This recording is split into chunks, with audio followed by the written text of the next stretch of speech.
안녕하십니까, 김종필입니다. 오늘은 내년 4월 국회의원 선거의 출마 예정인 심규철 변호사님과 중흥구 지역과 관련한 이야기를 나눠보도록 하겠습니다. 변호사님 안녕하십니까? 예, 안녕하십니까? 네. 먼저 인사 말씀 좀 부탁드리겠습니다. 예, 오늘 굿타임스의 김종필 대표님과 또 굿타임스를 사랑해 주시는 시청자 여러분들 뵐 수 있게 되어서 대단한 영광과 또 고마움으로 생각을 합니다. 오늘 이 자리를 빌어서 여러분들에게 처음으로 심규철이가 어떤 사람인가, 또 어떤 생각을 갖고 있는가 하는 이런 생각들을 나름대로 좀 전달하도록 노력을 하겠습니다.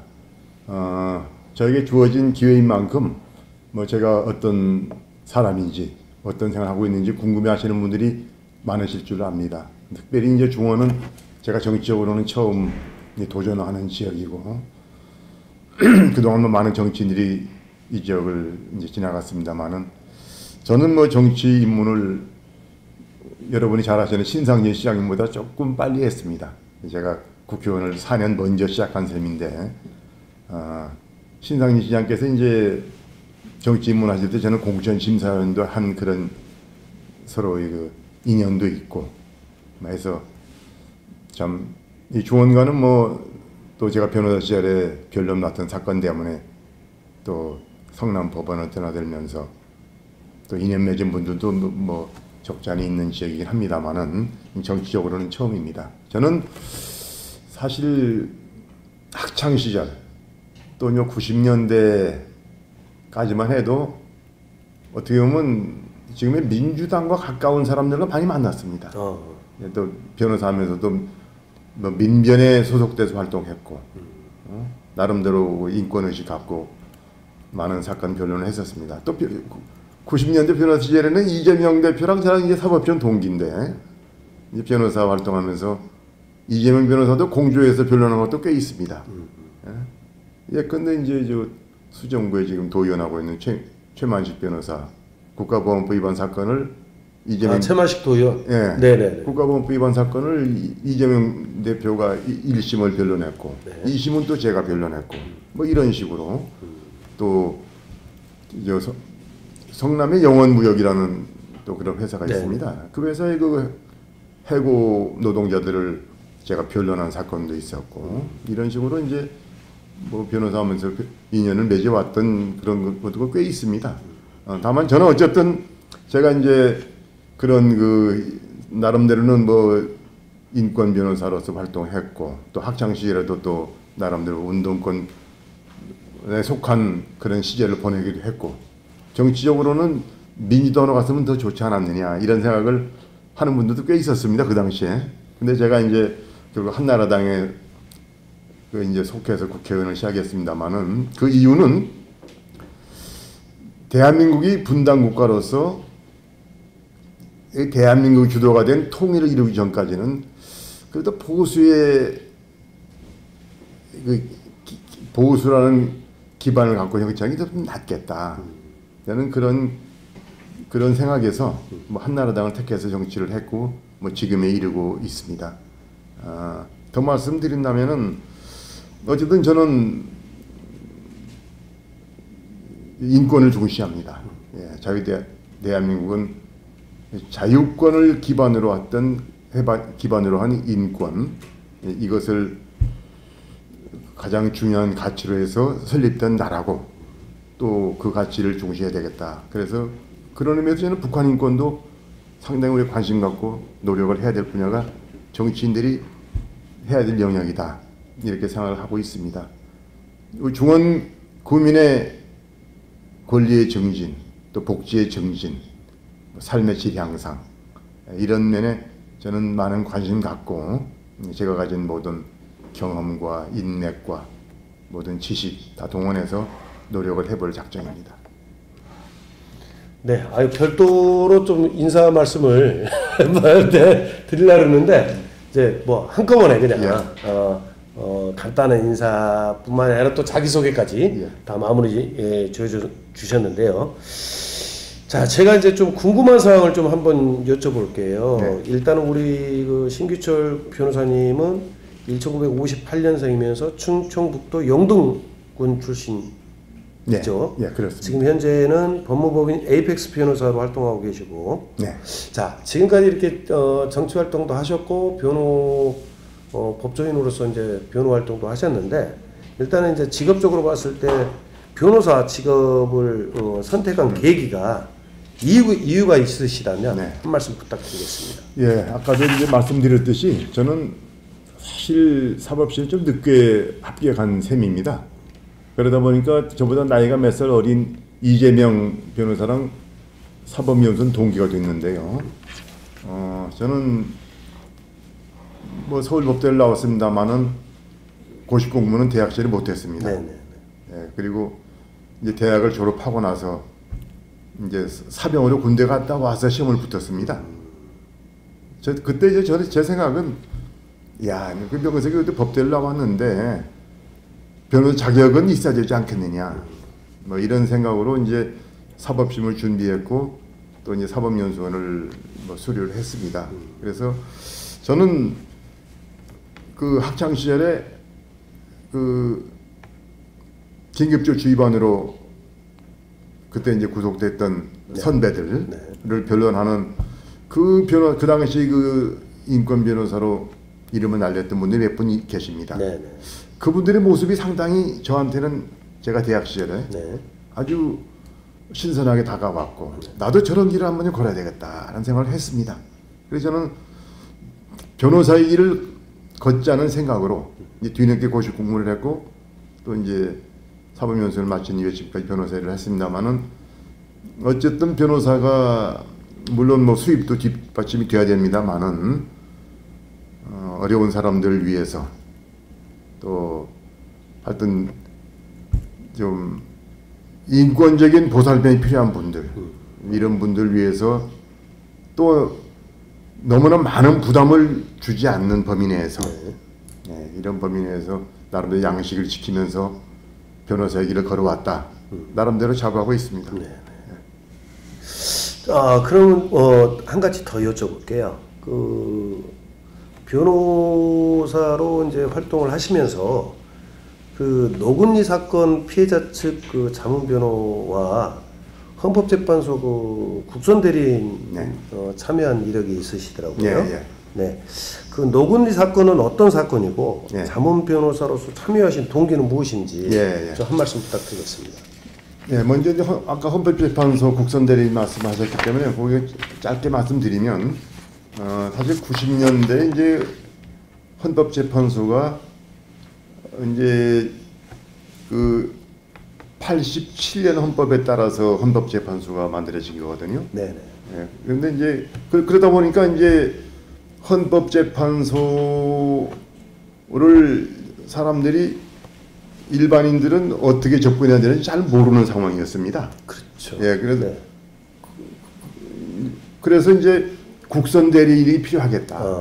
그 국선 대리인을 또 뭐 아무나 그때 선정할 수도 없지 않습니까? 네. 또 그래서 나름대로 헌법 의식이 있다고 생각되는 변호사를 아마 헌법재판소 측에서 좀 리서치를 한 명입니다. 이렇게. 네.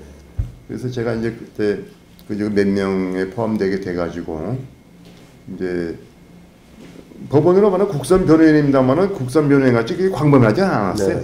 네. 국선 대리인이. 제가 그 당시 기억에 남는 것은 이제 전교조 해직교사, 전교조 해직교사가 아니라 전교조가 이제 그 집회 시위에 관한 법률을 위반했다 해가지고 집시법 위반으로 기소된 사건에 이제 제가 집시법에 문제가 있다. 이게 헌법 위반적인 그 요소가 많이 있다. 네. 그것을 제가 대리해서 변론했던 그런 기억이 납니다. 예, 그랬더니 헌법재판소가 상당히 그때 고민을 많이 했었던. 네. 제가 그때 집시법 전반의 그 위헌성을 제기하면서 뭐 그런 기억이 나고요. 네. 그다음에 이제 노골리 사건에 관한 질문을 해주셨는데, 노골리 사건은 이제 1950년 이제 7월 말에 이제 벌어진 일입니다. 제 고향 영동에서 벌어졌어요. 영동에서 그때 이제 6.25 사변 초반에는 우리 국군과 미군이 일방적으로 밀렸습니다. 네. 예, 뭐 서울에서 밀려가지고 뭐 수원, 오산, 뭐 대전 다 순식간에 밀렸습니다.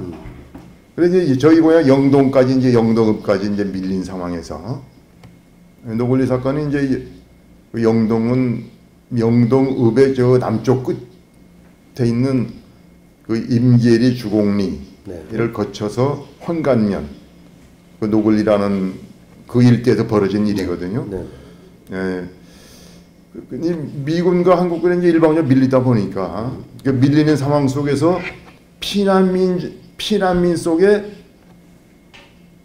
북한군이나 간첩이 많이 섞여 있다. 아마 이런 판단을 한 것 같아요. 그래서 미군이 밀리다 보니까 이제 어떻게 보면 공포감도 많이 이제 미군도 뭐 공황 상태에 빠졌던 것 같습니다. 제가 보기에는 네. 영동읍이 이미 그 북한 인민군이 점령한 상황이고 영동읍 외곽 지역이 남은 상황인데 그 얼마 안 되는 거리 아닙니까? 거기 불과 몇 킬로밖에 안 되는 거리가 거기 이제 피난민들을 이제 피난하도록 유도하는 과정 속에서 그 피난민들은 그 후에도 쭉 조사를 해봤지만은 거기에 뭐 간첩이나 뭐 북한군이 섞여 있는 성격이 아니었었어요. 3일간을 우리 국군과 미군이 인솔해서 간 겁니다. 충분히 조사할 수 있었고 그 순수 피난민인데 이 피난민들을 노골리의 그 쌍굴다리 밑으로 들어가라 해가지고 거기서 그냥 총격을 해서 이제 아주 많은 희생자가 나게 대한 그런 사건인데 저는 그래서 아무리 전쟁 중이라 하지만 사람의 생명 가장 중요한 가치가 아니냐. 그렇죠. 예? 전쟁 중에 벌어진 일이긴 하지만 작전상의 실수로라도 무고한 양민이 죽었다면은 거기에 대한 어떠한 입장 표명이 있어야 되는 거 아니냐. 그래서 이제 AP 통신의 보도로 노골리의 사건의 그 문제점이 전 세계에 이제 그 당시 알려지게 됐고 이 피해자분들을 어떻게 구제할 것이냐. 제가 이제 법적으로 쭉 접근을 해봤습니다. 그랬더니 이제 미국의 연방 불법행위 청구권법이라는 게 있어요. 네. 우리 민법상 불법행위랑 똑같은 거예요. 네. 그걸 보니까 뭐 그 소멸시효가 3년으로 되어 있고 이미 뭐 소멸시효 다 끝났어요. 그래서 이것은 국회 차원에서 특별법을 만들거나 미국 정부에서 특별한 조치를 취하지 않으면 안 되겠더라고요. 네. 그래서 이제 그 당시에 클린턴 정부 때인데 그 한미 간에 그 조사를 하게 됐습니다. 어쨌든 미군의 작전상의 미군의 작전으로 빚어진 민간인 희생에 대한 첫 번째 조사입니다. 우리 한국전에서는 나름대로 미군이 작전상에 오판이 있었다 하는 걸 인정했습니다. 그럼 그 보상을 어떻게 할 것이냐. 이제 미국의 입장은 6.25전에 미군의 작전으로 인해서 피해를 입은 모든 양민을 추모하는 위령탑을 만들자. 그리고 장학기금을 내놓겠다 미국에서. 근데 노골리 분들은 우리는 노골리 사건을 가지고 지금 하고 있는데 웬 문제 제기도 안 된 뭐 미군의 작전으로 하는 모든 피해자를 아우르기 위한 그런 위령탑을 만들자는 것이냐 받아들일 수 없다 해가지고 이제 그 제가 생각하기를 제가 그때 이제 국회에 바로 가게 됐어요. 그 당시에 제가 노골리 주민들과 상의해서 이건 특별법을 만들어야 한다. 노골리 사건에 관해서 노골리 사건 그 피해자분들의 명예회복과 그 지원을 위한 특별법을 만들지 않으면 길이 없다. 해가지고 제가 그 특별법을 4년간 노력했습니다. 4년간. 임기 동안 다 했네요. 임기 동안 무진 노력을 다 했습니다. 뭐 다른 법 한 10개 만드는 것보다 더 힘들게 접근을 해서 만들었습니다. 왜냐하면 미국과의 관계이기 때문에 뭐 아시듯이 이제 제가 속한 당은 한나라당 보수적인 당 아닙니까? 한나라당에서 이걸 협조 안 합니다. 그래서 4년간 뭐 무진 노력 끝에 이제 제 임기 말아야겠다. 그 당시 가까스로 법안을 통과시켰습니다. 그래서 지금 그 법에 의해서 지금 진상조사가 더 충실히 이루어졌고 피해자 신고 다 받았고 노골리 평화공원이 지금 만들어졌습니다. 그러셨구나. 네. 네. 다음 질문 또 한번 해볼게요. 그 변호사님이 그 변호사 활동을 하시면서 한나라당 원내 부총무를 시작으로 자유한국당을 거쳐서 국민의힘 살리는 선거대책위원회 직능총괄본부 직능연대 단장을 역임하셨어요. 예, 지난 대선. 예, 그러면서 이제 정치에 어떤 그 발을 또 이제 붙이시게 됐는데, 그러니까 우리 그 신규철 변호사님께서 정치를 하게 된 계기가 있다면 무엇인지 좀 한 말씀 부탁드리겠습니다. 예, 저는 뭐 모든 정치인들이 다 그런 꿈을 가질 것입니다. 좀 더 나은 세상을 만들어 보자. 네. 저는 거기서 더 나아가서 이 분단 상황을 극복하는데 좀 기여할 수 있으면 기여해 보자. 네네.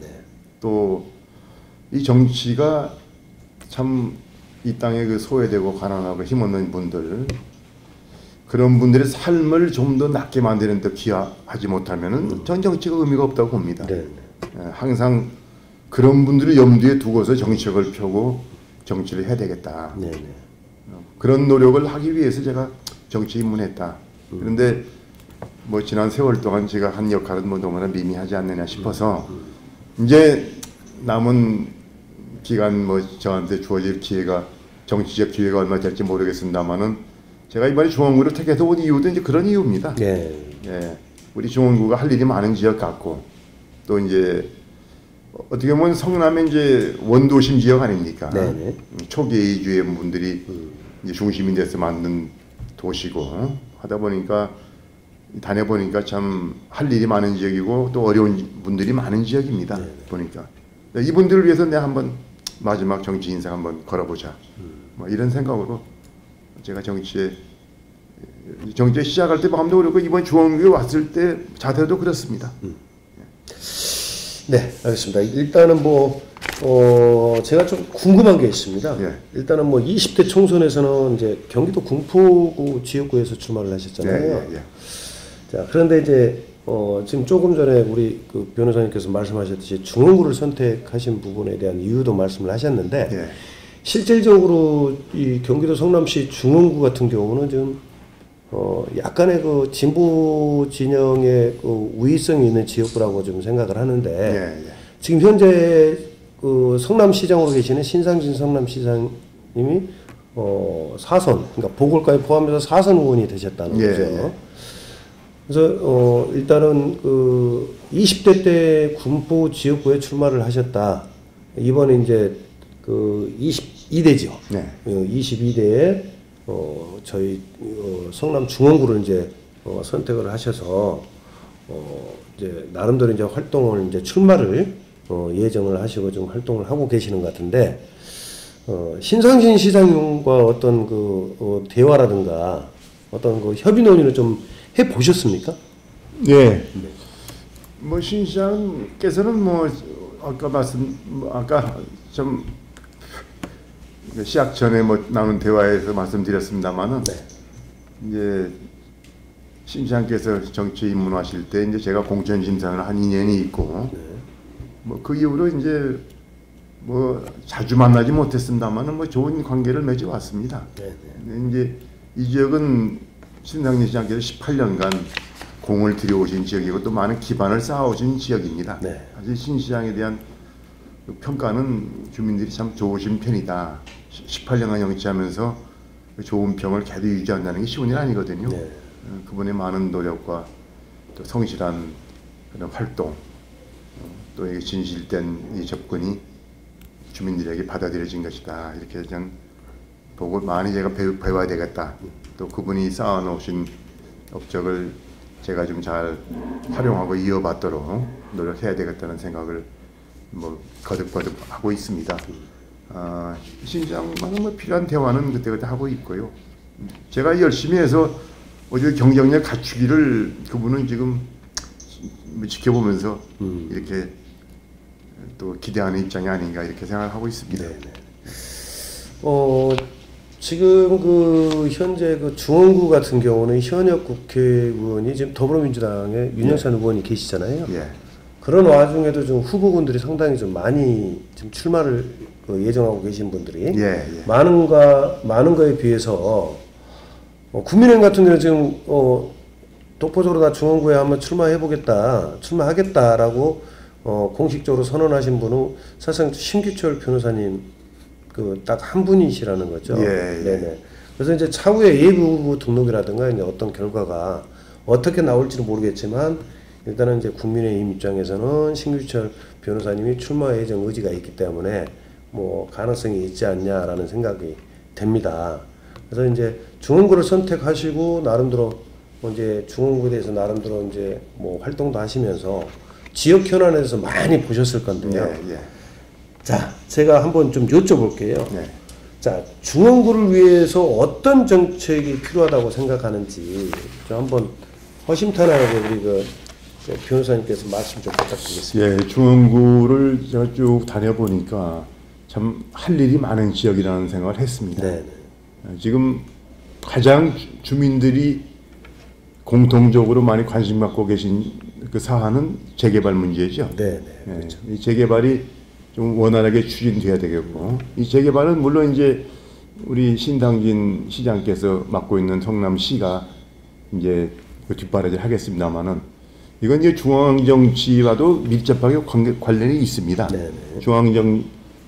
중앙정부가 어떠한 정책을 펴느냐. 예컨대 지난 문재인 정부 때는 가급적 재개발 재건축을 좀 억제했습니다. 네. 예. 억제한 그 여러 가지 사항은 뭐 주민들께서 잘 아실 줄 믿습니다. 뭡니까 구조 안전 진단 문제에 대해서도 굉장히 까다롭게 했고, 또 이제 추가 분담금을 또 굉장히 높여서 쉽사리 재개발 재건축 추진을 엄두를 못 내게 했고, 뭐 이런 여러 가지 그 제약이 많았었거든요. 그런데 그럴 필요가 없다는 게 제 소신입니다. 왜냐하면 좀 더 나은 주거 환경 속에 살고자 하는 것은 사람의 본능입니다. 그건 주거 복지 차원 아닙니까? 그래서 가급적 더 나은 여건의 주거 환경에서 살고자 하는 사람의 기본적인 그 복지 욕구, 이걸 충족해 주는 것이 정치인권이 할 일이 아니냐. 더구나 저희가 지금 집권 여당이기 때문에 여당으로서 할 역할이 충분히 있고, 또 재개발이나 재건축에 따르는 규제 완화 같은 거, 이게 충분히 필요하다고 봅니다. 특별히 중원구는 지금 고도 제한 문제가 이제 지금 중원구뿐 아니라 수정구도 뭐 똑같은 상황입니다만은 곧 고도 제한을 완화해줘서 좀 층수를 더 올릴 수 있도록 하는 거, 용적률을 높여서 그래야만 주민들의 그 추가 부담금이 줄어듭니다. 예, 그리고 또 많은 주민들이 입주해 올 수 있고, 또 그에 따라 세입자들 분들도 또 혜택을 볼 수 있는 것이고, 이러한 여러 가지 할 일이 많은 지역이고, 또 우리 중원구는 또 이제 여러 가지 그 복지 수요가 많은 지역이다, 이런 생각을 좀 하게 됐습니다. 예, 이 복지는 지금 뭐 계속해서 이런 수요가 확대되고 있는 실정입니다만은 이 정치인으로서는 성장이냐 복지냐, 참 이게 두 마리 토끼를 다 쫓기가 쉽지 않습니다만은 어쨌든 성장이 뒷받침돼야 복지도 또 충실할 수 있는 것이고, 또 성장만 되고 복지가 또 소홀히 되면 안 되는 거 아니겠습니까? 양쪽을 다 신경 쓰고 할 수 있는 이 위치에 있는 것이 이제 대한민국의 보수가 아닌가. 또 이 책임감이 있는 이 세력이 또 보수 쪽이 아니겠느냐. 예, 그래서 저는 어차피 지금 보수의 뭐 몸담고 정치하는 마당에 대한민국의 성장도 좀 또 잘 될 수 있도록, 우리 대한민국 경제가 침체되지 않도록 하면서 또 복지 재원이 제대로 마련될 수 있도록 해서 우리 중원구와 같이 복지 수요가 많은 곳에 좀 제대로 복지 혜택이 갈 수 있도록 정치를 해야 되겠다, 이런 생각을 하고요. 그다음에 우리 중원구가 지금 보니까 이제 교통 여건이 상대적으로 다른 구에 비해서 좀 열악하다 하는 생각을 했습니다. 특별히 이제 물론 뭐 8호선이 뭐 지나가고 있습니다만은 전체 사각지대가 많죠. 특히 상대원동이나 저 금광동 쪽, 뭐 도촌동 쪽, 도촌동 그 말할 것도 없습니다. 도촌동 쪽 이런 분들의 그 교통에 대한, 특히 그 철도망에 대한 그 요구가 강합니다. 또 철도가 깔려야만 또 발전할 수 있는 분야도 또 꽤 있어요. 그렇죠. 예. 하이테크 예. 밸리도 어떻게 보면 교통 부분 때문에. 예, 그렇습니다. 네, 네, 일단 네. 이제 그 분야에 대한 얘기가 뭐 나올 수도 있다고 저는 생각합니다만은 네. 사실 우리 구로공단 여기 이전에 있었잖아요. 네, 네. 전철 2호선에. 그것이 이제 구로 디지털 단지역으로 바뀌었거든요. 그렇죠. 거기가 굉장히 변화가 됐습니다. 네. 가보시면 뭐 다 네, 네. 아시겠습니다만은 가산 디지털 단지역. 네. 그 일대가 완전히 상점 벽지가 됐습니다. 다 철도 교통망이 뒷받침되는 바람에 가능한 것이 아니냐. 이런 생각을 하면서 지금 이제 상대원 그 공단 부분의 그 전철망도 중요하다.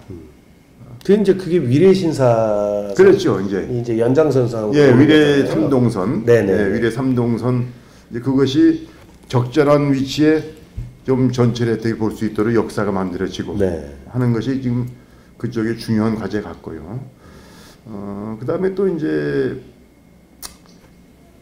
그 모란역에서 판교까지 가는 전철 그것도 지금 8호선이요? 8호선. 예, 8호선 연장이죠. 네네. 그것도 지금 답보 상태에 있고 그다음에 또 이제 모란에서 저 광주를 연결해서 나가는 그 수광선이라는 것도 있어요. 네네네. 그 수지에서 광주로 연결하는 네네네. 전철. 네네네. 이건 철도망이죠. 네. 경전철이 아니고. 네네. 그런 것들도 좀 우리 성남시 중원구가 좀 특별히 도촌역을 좀 어떻게 경유하는 방향으로 개발하는 것이 중요한 과제 같다. 우리 철도는 만약에 뭐 철도가 놓아지더라도 우리 성남시나 중원구 혜택 못 보면 의미 없지 않습니까? 그렇죠. 예, 지하로 경유만 한다. 네네. 하면 주민들로서는 좀 약 오르는 일이죠. 맞습니다. 예, 그런 여러 가지 일들 뭐 할 일이 참 많다. 뭐 이런 또 교육 여건 개선, 네. 뭐 이런 여러 가지 할 일이 많은 곳이 중원구다. 네. 이런 생각을 하고 있습니다. 지금. 우리 변호사님께서 질문을 해야 되는데 미리 앞서서 이제 뭐 몇 가지 사안으로 말씀을 해버리시니까 제가 질문해야 될 예. 사안을 미리 말씀을 하셨기 때문에 중복이 돼서 또 이렇게 이제 패스하는 상황이 좀 생겨요. 예. 제가 좀 이제 말씀드리려고 했던 게 이제 하이테크밸리 예. 상대원에 있는 하이테크밸리 부분의 어떤 활성화 방안이 예. 무엇이냐라는 예. 부분을 좀 말씀을 드리고 싶었고 예. 그 다음에는 이제 이제 은행 그 일동, 그 다음에 금강동, 그 다음에 상대원 139역 재개발 관련된 부분에 대한 부분을 말씀을 좀 여쭤보려고 그랬는데 전자에다 말씀을 하신 것 같아서 또 좀 보완 사항이 있으면 말씀을 해주세요. 아니, 상대원 하이테크는 이제 사실 일찍 만들어진 공단 아닙니까? 네네 그렇죠. 예, 그건 뭐 일반 산업단지로 조성된 곳이죠. 네. 국가 산업단지는 아니고 나름대로 이제 성남 우리 지역 경제에 큰 역할을 해온 공단으로 저는 그걸 알고 있습니다. 네. 예. 또 이제 이름도 지금 이제 하이테크밸리로 또 바꿨고 첨단 산업을 유치하자는 뭐 그런 꿈이 담긴 명칭 같고요. 네. 그런데 이제 아까도 말씀드렸듯이 거기에 지금 이제 우리가 물론 그 첨단 산업 단지가 이제 있기도 하고 또 없어지기도 하고 뭐 그런 것 같아요. 근데 아까 말씀드렸듯이 이제 첨단 산업이 좀 더 이렇게 원활하게 들어오려면 이제 고급 인력들이 거기에 좀 접근할 수 있는 여건이 좀 쉬워야 되겠다. 그러려면은 철도 교통망이 좀 확충돼야 되겠고요. 거기 알아보니까 또 부지가 어렵답니다 지금. 예, 부지가 없다 그래요. 또 부지까지 비싸다. 그렇죠. 이런 말들을 하더라고요. 제조 공장들이 대기업들이 다 가지고 있죠. 그 부지가 없어서 결국은 거기가 이제 자연 녹지라는 그린벨트로 묶여 있단 말이에요. 그 일대가. 그래서 성남시와 좀 국가가 의지를 갖고 좀 아무리 대기업이라도 공단 부지값이 너무 비싸면 그리 안 옵니다. 예, 삼성도 용인이나 지금 저 아산 탕정이나 뭐 평택이나 화성 이런 데로 하잖아요. 그건 땅값이 쌉니다. 상대적으로. 이 성남은 비싸요. 그러니까 여기에 투자하는 건 좀 수익성이 없다고 볼 수도 있을 것 같아요. 땅값이 비싸니까. 그래서 좀 그린벨트를 개발해서라도 좀 우리가 기업 유치를 위한 노력, 특히 첨단 대기업들 그걸 유치할 노력을 해야 되겠죠. 네네. 우리가 공장 부지를 좀 싼 값에 제공하겠다. 뭐 이런 노력도 좀 필요할 것 같고 아까 말씀드린 대로 또 이제 철도 교통망 같은 것도 갖춰야 되겠고 네네. 예, 이런 여러 가지가 좀 더 의지를 가지고 네. 좀 노력해야 되지 않겠는가 이런 생각을 하고 있습니다. 변호사님, 제가 하나 좀 번외의 말씀을 좀 한번 네. 질의를 한번 해볼게요. 예, 지금 이제 상대원 139에게 지금 재개발을 한다고 했는데 예, 거기가 지금 미세먼지가 굉장히 그 그렇습니다. 심각한 지역이지 않습니까? 예, 예, 그 그렇습니다. 미세먼지 가 심각한 원인이 상대원 그 일동 앞에 한일시멘트하고 그 쌍용 레미콘이 예. 있는 부분이 예, 예. 실질적으로 좀 영향이 있다 이제 그런 이야기도 있고 또 이제 공단이라든가 아직 제조업체들 있잖아요. 예. 이제 그런 부분에 있어서 미세먼지 부분이 좀 피해를 일삼동 주민들이 많이 보고 있다. 예, 그런 말씀 듣고 있는데 있습니다. 예. 그 부분에 대해서 어떤 변호사님이 만약에 이제 뭐 국회의원이 만약에 추후에 되신다면 거기에 대한 어떤 변화 의지가 예. 있으신지 예, 아니, 물론 있죠. 어떤 부분을 예. 좀 해결을 하실 건지 좀 특히 말씀 좀 이제 부탁드리겠습니다. 특히 이제 어린 그 학생들의 경우 이제 미세먼지에 또 취약하지 않습니까? 네. 또 노인분들도 마찬가지고요. 그래서 미세먼지 저감 대책은 반드시 세워야 됩니다. 네. 그래서 저는 뭐 각 기업마다 다 사정이 있을 것이고 또 그 기업이 우리 지역 경제에 기여하는 면도 뭐 크기 때문에 뭐 기업을 뭐 함부로 뭐 이전하라 어쩌라 이렇게 이제 요구하는 건 적절치 않다고 보고요. 네. 다만 미세먼지 저감 대책을 충실히 좀 세우도록 네. 거기 기술적인 모든 노력을 갖추도록 제가 한번 그 부분만큼은 관심 갖고 기업에 접근을 하겠습니다. 네. 예. 자, 또 하나 좀 말씀을 드릴게 여쭤보겠습니다. 얼마 전에 그 신상진 성남시에서 중앙경찰서하고 업무 협약을 맺었어요. 예. 그 이제 주요 내용이 어떤 거냐면 지금 저기 중앙경찰서가 상대원에 예. 지금 있잖아요. 성경아파트 앞에 예, 그렇습니다. 있잖아요. 예. 근데 지금 이제 그 모란 하대원 쪽에 그러니까 예. 지금 중원구청 사거리 쪽이죠. 예. 그쪽 그 경기 그 성남 소방서 부지 있는 옆에 예. 본래 이제 중원구청 부지인데 근데 성남시에서는 중원구청 부지를 이전하지 않고 지금 현재 있는 중원구청 부지에 리모델링을 해서 좀 더 이렇게 편의 시설이라든가 주차 공간을 만들겠다 이제 하고 그 중원구청 부지 부분을 이제 중원경찰서 경찰청 쪽으로 이제 매입을 하는 어떤 그런 상황인 걸로 저희가 알고 있어요. 자, 이 부분에 대해서 일단은 뭐 중원경찰서가 뭐 어떤 모란 쪽으로 이제 하대원 쪽으로 온다면 이용객들이나 어떤 편의 부분이 좀 나을 수도 있는데 과연 그러면 그 중원경찰서 지금 현재 상도원에 있는 부지는 성남시 유지 부지로 제가 알고 있거든요. 예. 자, 이거는 좀 번외이기 때문에 생각하지 않고 오셨을 거예요. 그래서 제가 이제 출마 예정자분들 오시면은 질의서 위에 본회적인 부분의 질문을 제가 한 두세 가지를 준비를 했다가 그냥 말씀을 여쭤보는 겁니다. 그래서 만약에 그 한 3,000평 정도 되는 건데요. 중원보건소 옆에 중원경찰서 부지가 그 활용 방안 같은 경우는 뭐 이제 시 집행부에서도 계획하고 있겠지만 우리 만약에 신규철 그 변호사님이 만약에 어떤 그런 부분을 어떤 식으로 활용했으면 좋겠다. 한번 반짝이는 아이디어 한번 말씀을 좀 부탁드리겠습니다. 지금 현 중앙경찰서가 지금 성남 소방서 옆으로 이전한다면 한다면 그 부지를 어떤 식으로 어떻게 활용할 것이냐. 그쪽 인근 지역 주민들을 위한 어떤 걸로 만들었으면 좋겠다. 글쎄 말이죠. 저는 이제 그 답변 드리기 전에 이제 과연 옮기는 게 타당한 것인가. 이제 성남 소방서도 사실은 하대원 거기 있는데 중원구청 대학생 맞은편이거든요. 그렇죠. 그 분당 나가는 쪽으로. 네, 맞습니다. 예, 거기 좀 치우쳐 있죠. 은행동이나 금광동, 뭐 상대원도 이제 뭐 삼동이나 이런 데 있는 분들 중심으로 보면 조금 치우쳐 있는 면이 있습니다. 지금 중원경찰서도 뭐 물론 뭐 접근성이 이렇게 좋은 곳은 아니죠.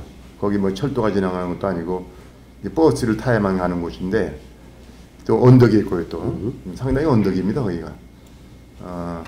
접근성이 좋은 곳은 아닌데 이제 위례 3동선 계획을 제가 한번 보니까 중원경찰서 부근에 경유역을 만드는 걸로 되어 있어서 이제 그건 앞으로도 시간이 걸릴 문제긴 합니다만은 그 전철역이 그 부근에 생긴다면은 지금 위치도 저는 뭐 그렇게 나쁘지는 않다. 이제 그렇게 이제 생각하는 입장이고요. 이제 어쨌든 이제 중원경찰서가 만약에 지금 현재 성남 소방서 옆으로 이전을 한다면 그건 뭐 여러 가지 활용도가 있을 겁니다. 지금 중원구는 지금 땅이 부족하죠. 뭘 하려고 해도 뭐 복지 시설도 들어설 수 있을 것 같고 체육 시설 또 주민을 위한 이런 뭐 종합 스포츠 시설도 들어설 수 있을 것 같고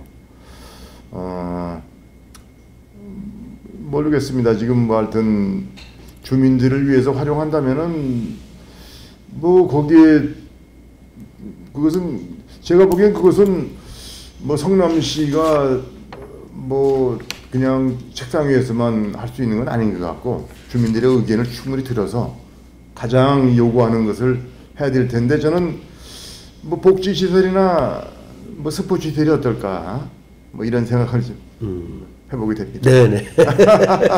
이거는 이제 번외로 우리 변호사님께서 약간 좀 당황을 하셨던 것 같은데 맞습니다. 왜냐면은 이제 우리가 기본적인 지리선은 주지만 그래도 조금 뭐 번외적인 부분에 어떤 중원구 지역 현안에 대한 부분을 얼마만큼 잘 이해를 하고 있고 지역 현안을 좀 지금 한 중원구에 한 오신 지 한 1년 가까이 되셨나요? 그렇죠. 1년은 못 됐고 한 9개월, 10개월 됐죠. 네네네. 그래서 이제 저희가 그런 부분을 한번 좀 많이 공부를 하시고 계시는지 네. 그냥 이렇게 사람들만 만나러 다니시는 건지 그런 부분을 하기 위해서 저희가 좀 번외질의를 좀 이렇게 던져봤습니다. 예, 감사드립니다. 그 부분에 대해서 무례가 된다면 죄송합니다. 아닙니다. 네네. 근데 다른 분들도 다 그렇게 하니까 네네 그 부분은 좀 이해를 해주시고요. 네, 감사합니다. 제가 알기로는 이제 그 국민의힘 쪽에서는 그 중원구는 사실상 이제 험지다. 그리고 뭐 이제 아시지만은 지금 더불어민주당의 당 대표이신 그 이재명 당 대표가 중원구에서 어느 정도 이제 유년 시절 그 학생 어렸을 때 초등학교 졸업하고 난 뒤에 이제 공장 다니면서 이렇게 뭐 시절을 했고 이제 그러다 보니까 국힘에서 봤을 때는 중원구가 민주당 진보 쪽의 어떤 지지층들이 두통인 거 아니냐라고 생각했는데 우리 그 생각하고 어떤 이 출마를 생각하시는 분들이 좀 빈도수가 좀 민주당보다는 떨어지는 것 같아요. 근데 우리 그 신규철 변호사님께서는 왜 이렇게 중원구를 남들이 봤을 때 험지라고 국힘 입장에서 봤을 때 험지라고 생각하는 이 중원구를 선택하셨는지 네, 그 부분을 한번 좀 말씀 좀 해주십시오. 아까 얼핏 말씀드렸습니다만 이 중원구는 할 일이 많은 지역이라는 생각을 했습니다. 저는 지금 정치하면서 뭐 쉬운 지역을 택해 정치를 해본 적이 한 번도 없습니다. 내가 가서 그래도 마땅히 할 역할이 있는 곳, 할 일이 많다고 생각되는 지역, 제 고향에서부터 그렇게 출발해서 여기까지 왔습니다만은 할 일이 많은 지역은 집권당이 좋습니다. 집권당의 그 여러 가지 도움 받는 것이 문제 해결이 좋다. 제가 정치를 해본 경험이 그렇습니다. 지금 지난 토요일 날 어느 동을 갔더니 이제 거기 마지막 김장 당국이 행사를 하는 그런 날이었는데 그 동장님께서 저한테 우리 동에 지금 행안부 국비죠 한 50억 정도가 필요한 사업이 하나 있다. 그런 건의하시더라고요. 그래서 제가 그랬어요. 그러면 내가 행안부 국회의원이 되면은 행안부 교부금 그 정도는 당겨올 수 있다. 행안부 장관이 저랑 사법전 동기입니다. 뭐 이런 말씀 드리는 건 적절치 않을 수 있겠습니다만은 어쨌거나 뭐 정치인이 이 정부랑 좀 이렇게 이물없게 대화할 수 있다는 것은 지역민한테는 좋은 일입니다. 그것은 지역민의 여러 가지 민원이나 또 지역이 필요한 일들을 해결하는데 국가 예산이나 사업을 끌고 와야 되잖아요. 그것은 집권당이 더 낫다. 지금 아직도 윤석열 대통령의 임기가 3년 이상 남아 있고 또 우리 지역은 이제 다행스럽게 지금 신상진 시장께서 또 오랜만에 우리 당으로 시장이 당선되셔서 아직도 뭐 한참 일하실 수 있는 그런 기간이 남아 있고 요 기간을 잘 활용해서 그동안 중원구가 오랜 세월 해결하지 못했던 묵은 과제들 이거 하나하나 좀 해결하기에 좀 아주 적합한 시기가 아니냐. 지금 뭐 이런 말씀 이제 상대당도 있으니까 조심스럽게 합니다만은 사실 민주당 국회의원이 가서 할 수 있는 역할이 전 별로 없을 것 같아요. 지금 뭐 아까 말씀드린 철도 문제라든가 뭐 여러 가지 우리 지역에 좀 나은 여건을 만드는데 도움되는 역할을 할 수 있는 것이 한계가 있다. 물론 뭐 국회라는 것이 여야가 다 어우러져 가는 곳이긴 합니다만은 그것은 이제 입법에도 그런 것이고 이제 지역에 필요한 사업이나 예산을 끌고 오는 데 있어서는 그래도 여당이 좀 낫다. 우리 중원구가 특별히 분당구나 이런 데와 달리 중앙정부의 도움이 필요한 일들이 지금 많은 지역으로 전 이렇게 파악하고 있고요. 그런 의미에서 신규철이가 지금 이제 좀 의욕을 갖고 일할 수 있는 지역이 중원구 아니겠느냐. 이런 생각에서 제가 중원구를 택한 만큼 이 좋은 여건 잘 활용해서 일할 수 있도록 저에게 한번 기회를 주시기를 간곡히 부탁을 드리겠습니다. 네. 자, 다음 이제 마지막 질문 좀 한번 하겠습니다. 그냥 뭐 인사말인데요. 뭐 굿타임즈 우리 유튜브 방송을 시청해 주신 시청자분들께 한 말씀 좀 마지막으로 좀 한번 말씀 좀 부탁드리겠습니다. 네, 오늘 우리 김종필 대표님이 이끄시는 굿타임스에서 굿타임스의 시청자 여러분들 뵙게 되어서 대단히 반갑고 또 고맙게 생각을 합니다. 부족한 점 많습니다만은 이제 굿타임스 시청자 여러분들께서 저를 눈여겨 봐주시고 또 격려해 주시고 지원을 해 주신다면은 제가 반드시 내년 총선에서 뜻을 이루어서